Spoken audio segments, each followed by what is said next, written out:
This first song on our program tonight is a piece known all around the world, but began in Austria in 1866 and was composed by a guy named Johann Strauss II. He was known all over the world for his light, calm music, so much so that he was named the King of Waltzes. This song was called The Blue Danube, and the original performance was said to be a mild success. Now, however, it is considered the most famous waltz ever written. For this song, one person from the band, Eve, has been chosen to play the water glasses to show how the water affects the pitch of the ringing noise when the glass is struck by a wrench. The vibrations from the wrench slow down as they pass through the water, so the less water there is in the glass, the higher the pitch. Likewise, the more water there is, the lower the pitch. Believe it or not, this is not the first water-based instrument. There is also an instrument known as the udderpot, which uses a bladder, usually a glove, and an empty glass bottle.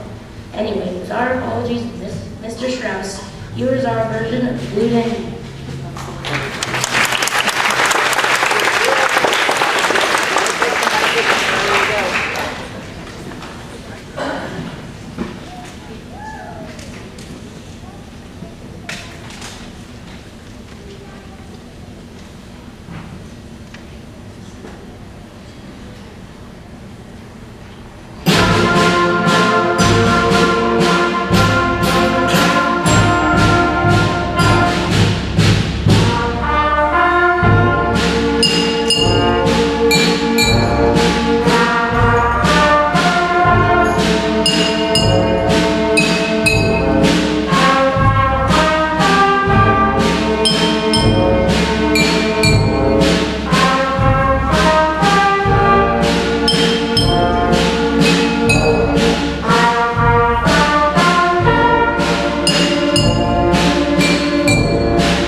The next song on our program tonight is called Rainstorm, and it was written by Roger Emerson. Rainstorms are formed by water vapor in the atmosphere, where it cools down and forms tiny water droplets through something called condensation. Condensation forms clouds. When combined together, clouds continue to grow and eventually become too heavy for the formations to stay in the air. At this point, we then experience rain. Our song starts out with distant thunder and then progresses slowly, just as a rainstorm typically does. Gradually, the notes, like raindrops, increase. We can hear the notes strengthen as the storm worsens.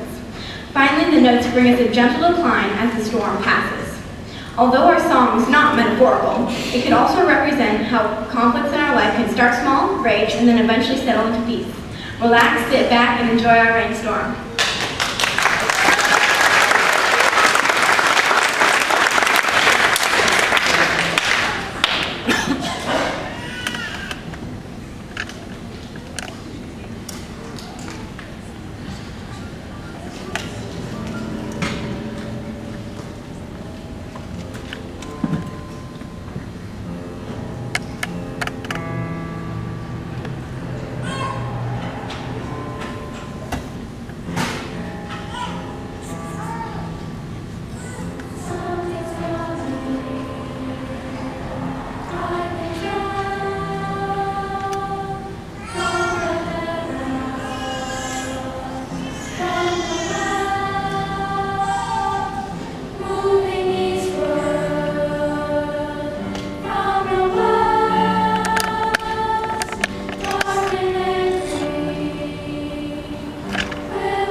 song for what is. This song is about how people get separated from the ones you love. The river might represent separation in the song. In other songs, it could mean danger, comfort, overcoming something, and sometimes even being fresh and clean. But all of these have something in common. They all can be related to love in some way. This song can be related to love in the sense that we can be separated from the people we love and can get lost in our sadness. But if we can find a boat to cross the river, then we can be united to the people we care about. That is what I think this song represents. Please enjoy the Water's Love.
When I Am Silent, composed by Jones Yvonne, is about the affected young girls and boys that were killed by this tragedy.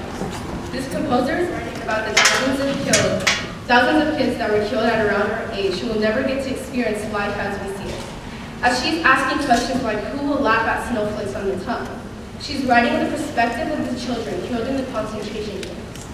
These are things we think nothing of, but in reality, these are the little things that kids killed in the Holocaust will never be able to experience because of evil people like Adolf Hitler who have caused these horrible deaths. The Holocaust was a genocide during World War II. In September 1939, The German army occupied the western side of Poland. Kids went to concentration camps and were separated from their parents and were forced to work. Often kids would die of working too hard, and officials would send kids to the gas chamber and they would die there due to the poisonous air. Sickness would also sweep through the camps and kill the children. Some of you may know the story of Anne Frank and how she communicated to the world by writing her diary.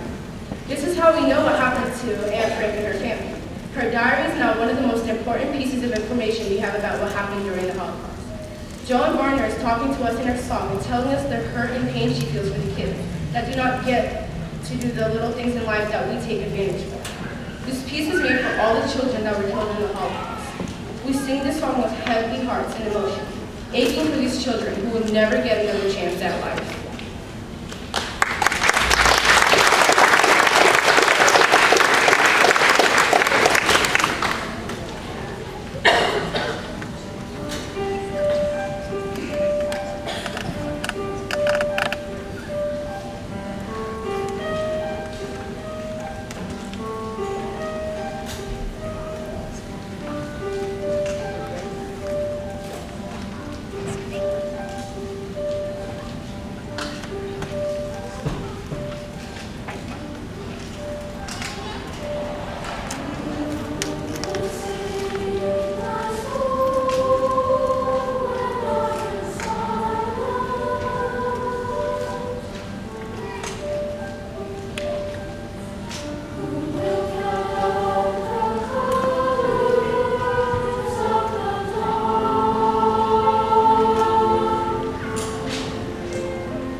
This song is about a very specific type of communication, the telegraph. The telegraph was invented in Washington in 1836 by Samuel Morse. He later created Morse code in order to easily send and receive messages. The invention indirectly impacted many people by making it easier for businesses and railroads to operate. The telegraph worked by transmitting electrical signals over a wire and laid between stations. In 1866, a telegraph line had been laid across the Atlantic Ocean from the U.S. to Europe, enabling people to send messages quickly. But what took weeks to communicate now only took only minutes. Telegraphs are no longer in use, but they did lead to other forms of long-distance communication like radios. The clicking noise associated with the telegraph was produced by a series of brass keys and magnets. Song of the Telegraph is a musical representation of the rhythmic drum produced by the unique machine. If anyone out there knows how to interpret Morse code, please let us know what we're saying after the concert.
piece was Lieutenant F.J. Ricketts, also known as Kenneth J. Alford.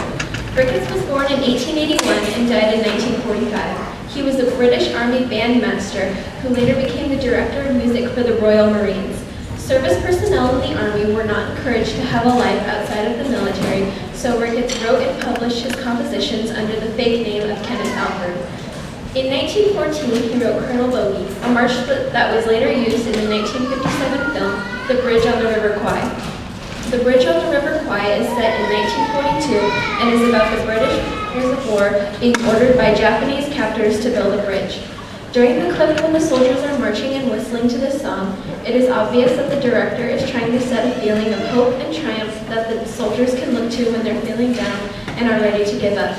Although this didn't actually happen, the scene is accurate in that people in all types of wars and conflicts have used music as a way to feel better. Music can be used to communicate in ways that words cannot. Throughout history, it's been used to convey different ideas and emotions. For example, the Revolutionary War soldiers went off to the tune of Yankee Doodle, which gave them pride for their country.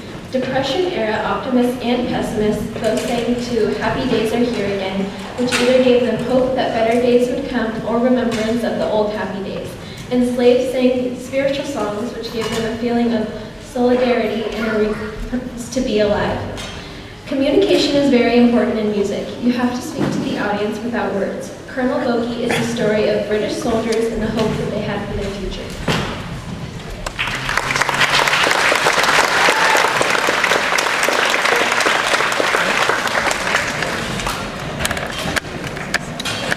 Velasco is not the best videographer.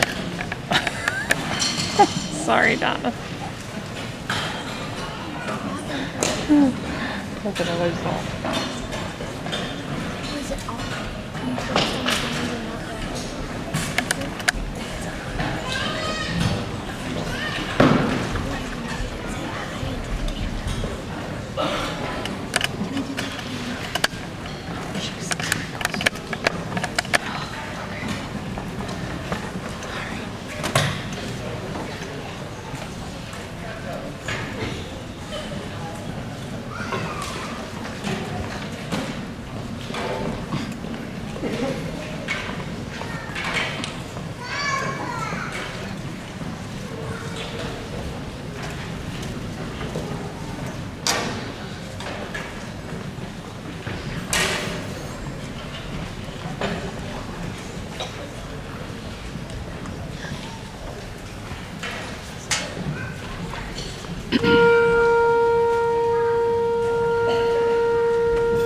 Jazz originated in New Orleans circa 1900s. In this music, you will hear two members of the jazz band, Danielle and Brianna, playing improvised songs. This is when they make up the melody they will be playing on the spot.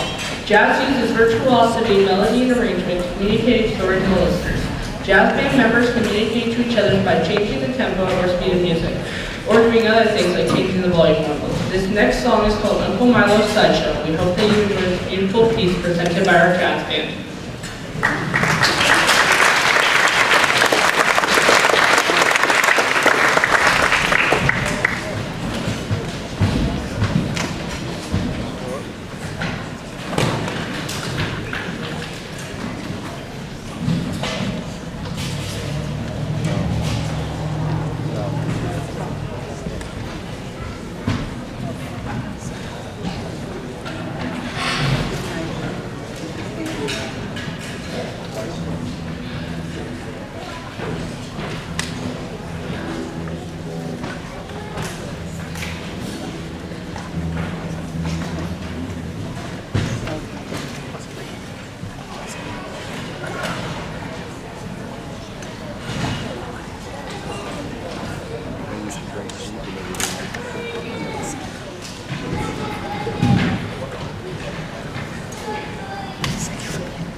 name is Carson. Next our jazz band is going to perform a piece called Wizard Pieces from Harry Potter and the Half-Blood Prince.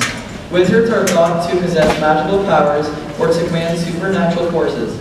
Stories about wizards continue to fascinate readers and inspire readers such as J.K. Rowling and the author of the Harry Potter series. We all know about Harry Potter and his friends, a group of young wizards and witches that go on great mystical adventures throughout their strange childhoods. Wizard Pieces is an upbeat song which represents Harry's adventures, laced with dragons, magical potions, and flying broomsticks. In the books and movies, Rowling shows how Harry learns about values such as friendship, loyalty, and courage. I hope you all enjoy the jazz band's rendition of Wizard Pieces.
This next piece is called Rockin' Halloween.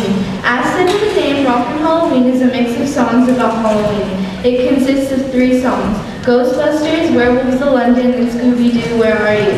Halloween used to be a part of Celtic festival intentionally called All Hallows Eve. The original point of All Hallows Eve was to lure any unwanted spirits away. The Celts believed it was time when ghosts and spirits came out to haunt. In medieval Europe, the Catholic religion adopted local pagan customs and would go around house to house wearing sheets or sayings they caught an unwanted soul. In return, they were given small gifts. Eventually, children became a part of this custom and would go around asking for gifts and food, and this is how trick-or-treating came to be. Did you know before pumpkins were used for jack-o'-lanterns, turnips were used? Celts would carve turnips into mean faces with hopes that it would scare evil ghosts away from their houses. Nowadays, we use pumpkins for our scary faces, but not necessarily for the same reason. Have you ever wondered how trick-or-treating began? Children of all ages would dress up in costumes and travel from house to house to receive treats in response to their call of trick-or-treat. The phrase is subtle, suggesting that if a treat like candy is given, then the child will not perform a trick on the owner of the house. Although now kids only really trick-or-treat for candy and don't usually perform tricks anymore.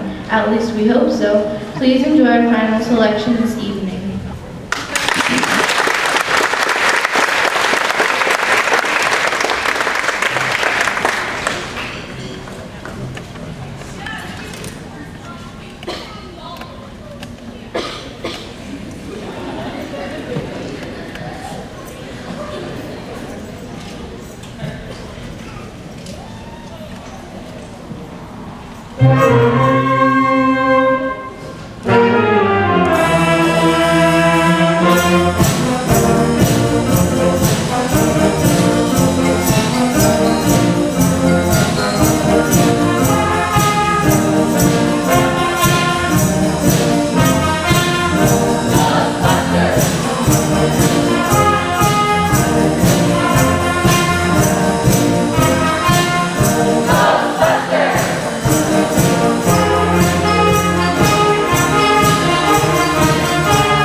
Thank you again so much for coming, ladies and gentlemen, and I did it in an hour.